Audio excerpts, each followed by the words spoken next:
Okay, found it. And we'll put this one on also. Number 2.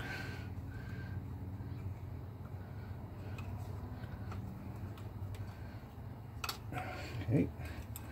All I have to do is just get it to where it wants to start. So we'll shove that back under there. Give it a pinch. And there we go. I like to put my clamps in a position where if I ever need to get them off, there's not too much of a battle. So we'll just roll this whichever way it wants to go. And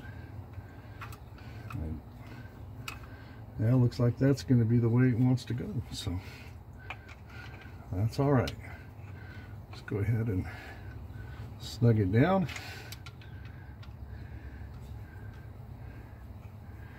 Make sure we clear the distributor, so it'll still move about while if you had to time it.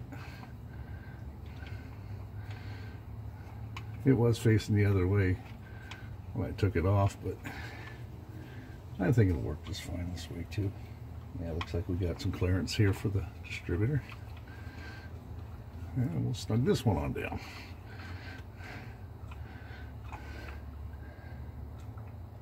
There we go. And push the tin down a little bit there. And that one's good. Okay, so that's in. Now if you're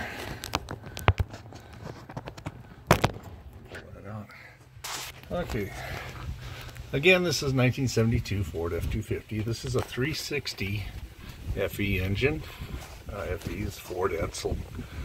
And they made these from the 50s all the way up to the mid 70s. Maybe even a little later, but I think it's about 77 when they quit. For those of you who are looking for heater routing on this thing, okay, let's start from here, I guess. This is an output. Anything up here, well, yeah, this is the output from the intake manifold, and it splits off. One goes over here to the heater valve here, and this one goes through a heating block underneath the carburetor.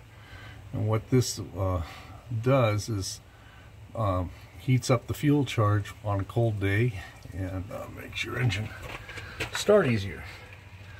All it does is just go straight through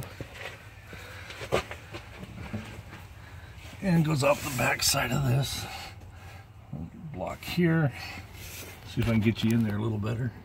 Goes right there and comes right out to a T right here. This is the return line from your heater. Okay, comes right on up there. Doesn't matter which hose or which side of the heater core you put this on, but this it does make this is the return. It takes you right down and back into the water pump. And let the other side of this Y here goes out towards the heater core to your shutoff valve. And that way in the summertime you don't have to keep running hot water through your heater core, and you know, as the wind blows in through the cab there, it doesn't blow continual hot air at you. So you can shut that off here. So this would stop this flow, but the flow going through the rest of the circuit can be maintained, so you can still keep going. Okay, and that's it for the heater hose installation. Let you guys have another look at that. Okay, output behind the carburetor goes into the return line of the heater hose, goes right straight into the water pump.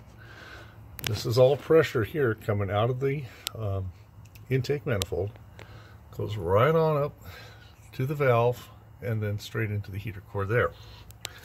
So that's pretty much it. And then of course you got this stubby little guy here, and don't forget to make sure you put that together, because you can have water all over the place.